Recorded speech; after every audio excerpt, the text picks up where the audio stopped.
आज मी घेतले सुंठ, ह्याचा आंबट तिखट करतले बस आमच्या पद्धतीने। ही कोलमी ही आता अशी नीट करते वेळी ही बघा, हे वरचं काढलं टर्फल की ही असते, ही चोच असते, ही ना वाटून घालायची किंवा ह्या तळल्या तरी ही बघा, ही तळली तरी छान लागते। आणि ही संपूर्ण कोलमी नीट करणं तुम्हाला माहितीच आहे, पण कोलमी नीट करताना ही ताजी कोलमी असल्यामुळे हे कवर काढायला त्रासदायक होत आहे बघा। आणि काढल्यानंतर आतला हा जो काळा दोरा असतो हा काढणं फार महत्त्वाचं असतं बघा। काळा दोरा बघा, हा असा ओढून काढायला हवा। अशी कोलमी नीट करून झाली की ह्याला मीठ आणि हळद लावून 15 मिनिटं ठेवायची आणि मग एकाच पाण्यातनं काढायची, कारण कोलमी जास्त धुवायची नाही। कोलमी नीट करायच्या आधी 6-7 पाण्यातनं धुवायची, पण नीट केल्यानंतर कोलमी एकाच पाण्यातनं काढायची। ह्या त्या कोलमीचं नीट केलेल्या चोची म्हणजे पुढचा भाग हा आता मी वाटणार आहे, मिक्सरला लावणार आहे। पण त्याच्या आधी जरासं हळद आणि थोडंसं मीठ लावून 15-1 मिनिटं ठेवणार आणि एका पाण्यातनं काढणार। म्हणजे एक प्रकारे कोलमीला आम्ही मालवणात ह्याला चिंगूळ म्हणतो, मोठे चिंगूळ, ह्याला असलेला हिवसपणा येत नाही।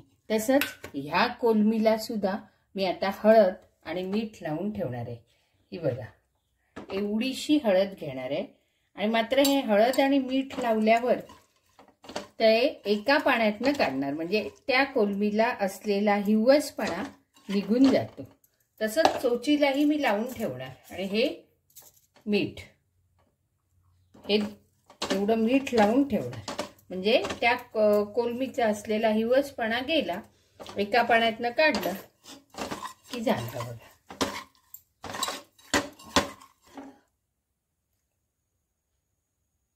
कोलमीचं आंबट तिखट किंवा कोलमी मसाला हे करण्यासाठी हे साहित्य, हे जवळजवळ 30 कोलमी आहेत, मोठी कोलमी आहेत, मध्यम असल्या तरी, आणि खरं ह्याला मध्यमच हवी। त्या कोलमीचा जी चोची ज्या दाखवल्या त्या चोचीचा हा रस, हा 1.25 चमचा तिखट, अगदी अर्धा चमचा भाजका मसाला आपल्या चवीनुसार घ्यायचा, हळदपूड ही जवळजवळ लाडवा एवढी मोठी चिंचेचा गोळा घ्यायचा, तेवढी चिंच मी वाटून घेतलेली आहे, कोळ हे, आणि टोमॅटो हवं असल्यास, आणि चवीनुसार मीठ एवढं घेऊन हे कोलमी मसाल्याचं किंवा आंबट तिखट कोलमीचं म्हटलं जातं, किंवा त्याचं हे साहित्य। कोलमीच्या चोची ह्या मिक्सरला लावल्यावर अशा दिसतात। ह्या झाल्यानंतर मिक्सरला लावल्यानंतर ह्या अशा गाळून घ्यायच्या। गाळून का घ्यायच्या? कारण त्या पुढच्या ज्या कोलमीच्या हे असतं चोच, त्याच्या ते आत येऊ शकतं, म्हणून ते गाळून घ्यायचं आणि तो रस कोलमीत घालायचा। एकदा गाळला आणि एकदा असं 2दा गाळून घ्यायचं। हे मध्यम आकाराचे 3 बारीक चिरलेले कांदे, हे कांद्यावरच सगळं असतं, आणि ही कोथिंबीर, ह्याला खोबरं नाही की काही नाही। हा कांदा आणि टोमॅटो बावलं किस करायचं। हे 4 बोट चमचे मी तेल घातलेले आहे। तेल गरम झालं की आता हा कांदा घालायचा।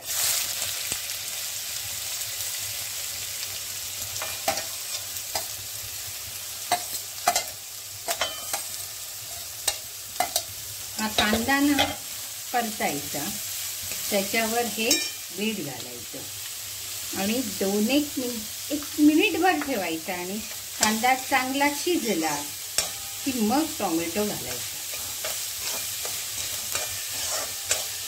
आणि त्यात कांदा जेवढा म्हणजे 3 ते 4 म्हणजे त्या ह्याच्यानुसार जसा घालाल तसं होईल। तेलही भरपूर घालता नाही।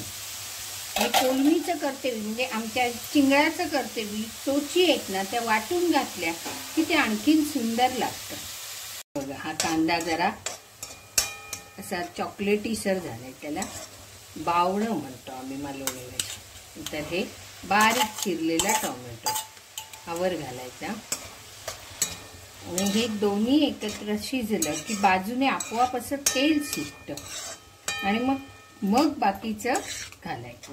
टोमॅटो नाही, काही जण टोमॅटो नाही घालत. टोमॅटो हे आता आले. पूर्वी आमच्याकडे कोकणात टोमॅटो कुठे होतं, तर आई आजी कांद्यावरच करायची सगळं. कांदा ही मुबलक प्रमाणात. हे खोबरं न घालता केलेला हा मसाला. ही कोलमी करताना ना, कोलमी आपण घेतली ना की आधी नीट खूप स्वच्छ धुवायची, कारण मातीत असतात, ते कवर असतात. आणि ते कोलमी नीट केल्यानंतर मात्र धुवायची नाही, हे विसविसल्यासारखी होतात. म्हणजे ती एकदा धुवायची अशी. आता हे कांदा आणि टोमॅटो काढला, शिजलाय. हे आता हळदपूड घालते. ही हळदपूड घातल्यानंतर असं चांगलं ढवळायचं. आपण या कोलमीला हळद मीठ लावलेलं, ती धुतली, एकदाच पाण्यातनं काढली, अगोदर काढलेली होती, आणि ती आता ही अशी वर घालायची. बघा, हळद लावली तरी तशी हे होत नाही, म्हणून ती थोडीशी घालायची. आणि ह्या कोलमीला एक हिरवसपणा असतो, तो जातो. आणि ही जरा 1 सेकंदभर, 1 मिनिटभर, सेकंद नाही मिनिटभर झाकून ठेवायची. वाफ सुटली की मग मिरची पूड आणि एक एक घालत जायचं. हे बघा, हळद घातली, वर कोलमी घातली की अशी वर ठेवल्यावर 1 मिनिटभर झाकण मारून ठेवल्यावर आपोआप वाफेवरच थोडी अशी फुलल्यासारखी होते. मग ही मिरची पूड घालायची. मिरची पूड घातली, चांगली अशी सगळीकडे लागायला हवी. मग हा गरम मसाला म्हणजे भाजका मसाला.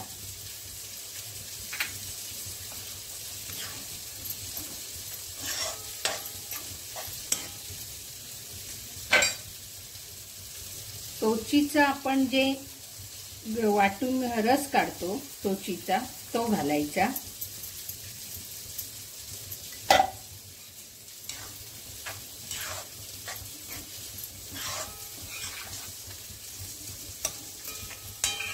आणि ही चिंच आहे, चिंचेचा कोळ बारीक जरा वाटली तो त्यात घालायचा. म्हणजे आंबट तिखट असं खूप छान लागतं हे.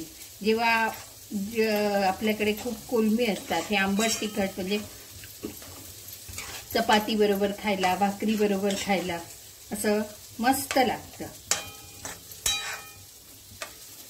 आता हे बरोबर 2 ते 3 मिनिटात ही शिजणार. आपल्याला हवं असल्यास थोडंसं पाणी घालायचं आणि नंतर मग शिजल्यानंतर वरून कोथिंबीर घालायची. पाणी जास्त नाही, म्हणजे थोडक्यात तोंडी लावायला, उसळीसारखं झालं हे. लहान मुलांना हे खूप आवडतं. जास्त तिखटही नाही, तिखट आपल्या प्रमाणात करायचं. कोलमीची आमटी एक वेगळा प्रकार, हा कोलमी मसाला एक वेगळा प्रकार. त्याला आम्ही आलं लसूण पेस्ट लावत नाही, कारण आजीचं म्हणणं असायचं की कशा काही लावायचं नाही, जे का गरज असा ना ते काच लावायचं. म्हणजे ती त्यांच्या पद्धतीने, प्रत्येकाची पद्धत ही वेगवेगळी असते. हा कोलमी मसाला तयार झाला, म्हणजे आंबट तिखट, कोलंबीचं आंबट तिखट. आता ह्याच्यावर धरून ही कोथिंबीर घालायची.